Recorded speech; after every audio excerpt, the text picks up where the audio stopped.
Right, let's talk about government waste. Well, just the other day, I think it was 2 days ago, we revealed that the Foreign Office, to be exact, has spaffed £926,000, so the best part of £1 million, on lost computers, phones and missed travel. In other words, travel journeys that they booked but didn't turn up for. £1 million in a year. By the way, they put out a statement to us. The Foreign Office operates around the world, including in war zones and fragile environments where the situation can rapidly change for the worse. What are they talking about?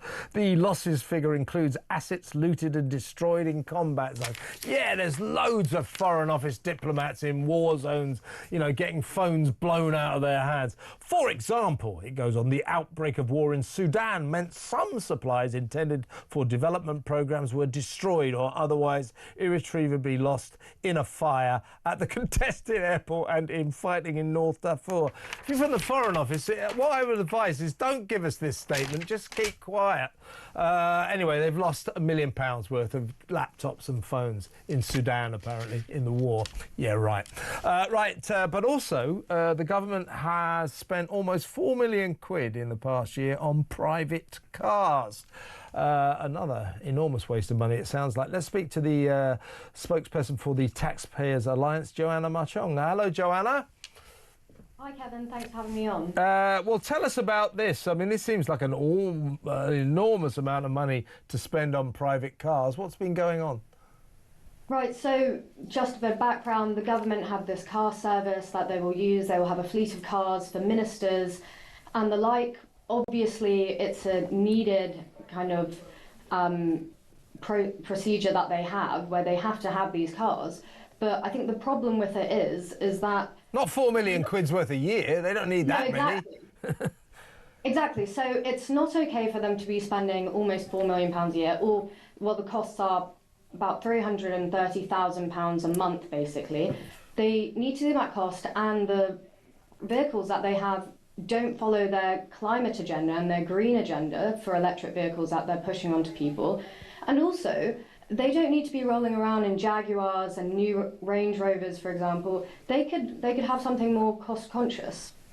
Well, indeed, it's interesting. So there's a rundown, as you say, this works out, folks. Your fabulous government, you know, War on Waste, who only recently pledged to really crack down on overspending in Whitehall, is, as Joanna just pointed out, spending £330,000 a month, £330,000 a month on cars, on, you know, chauffeur-driven cars for government ministers, government officials. And there's a breakdown here, Joanna, of all the various departments. The Ministry of Justice seems to be the biggest spender. This is for, well, basically £500,000, £496,188, 48 pence in a year. Nearly £500,000 on cars in a year for one department. I mean, this is a scandal, isn't it?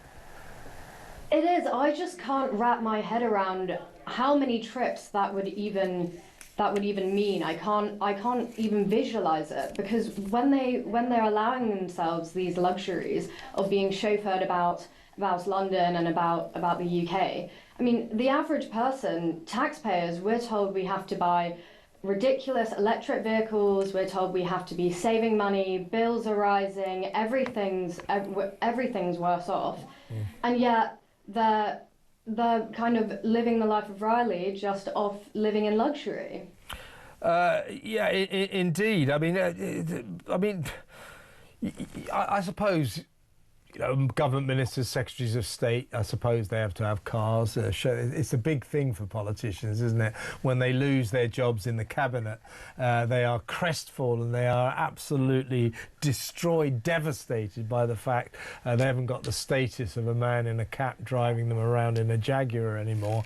So it's a big, big deal. But I suppose you'll accept secretaries of state, maybe a few ministers. But who else is using these cars? I won't accept anyone else except government ministers and secretaries of state using cars at taxpayers' expense, and yet they clearly are. Well, From what I understand, it's supposed to be only for government officials and ministers and people that require this kind of luxury travel or, actually secure travel.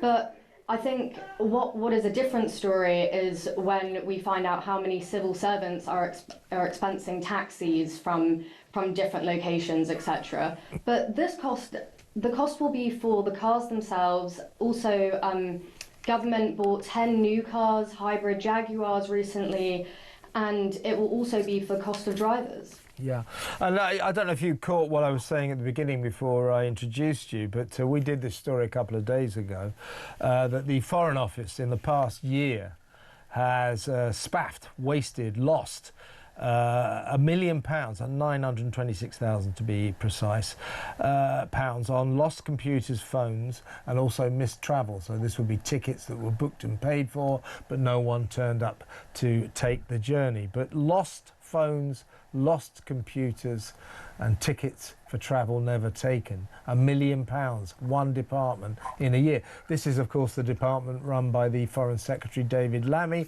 who in July threw a summer reception for the great and the good for the Foreign Office summer party. £50,000 for one night. And Pat McFadden, the other few months ago, said we are declaring war on Whitehall waste and Whitehall hospitality and Whitehall spending. They're doing nothing of the kind, are they? No, not at all. I mean, this is a typical... The fact that you could rile off like so many stories just shows that they do not practice what they preach, and they also don't heed their own advice. I mean, when Tories were in government, they were calling out wasteful spending and they promised to be different.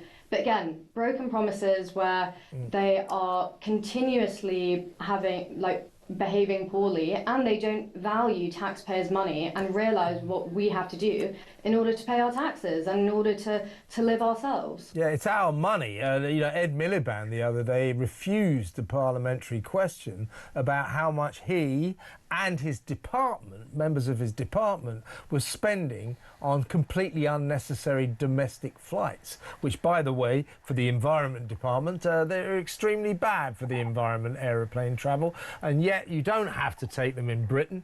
You can take trains, you can take cars, whatever. When he was asked, he refused to answer. He won't tell us how much he is spending on domestic flights and how much his department is spending on domestic flights. And I'll tell you why he won't tell us, because he's embarrassed. Because he knows it's a disgrace, he knows it's a scandal. So is the amount of money they're spending on cars, and so is the amount of money the Foreign Office is wasting on just about everything. It's a scandal, Joanna, and thank you for bringing it to our attention. Thank you so much. Joanna Marchong there, spokeswoman for the Taxpayers Alliance.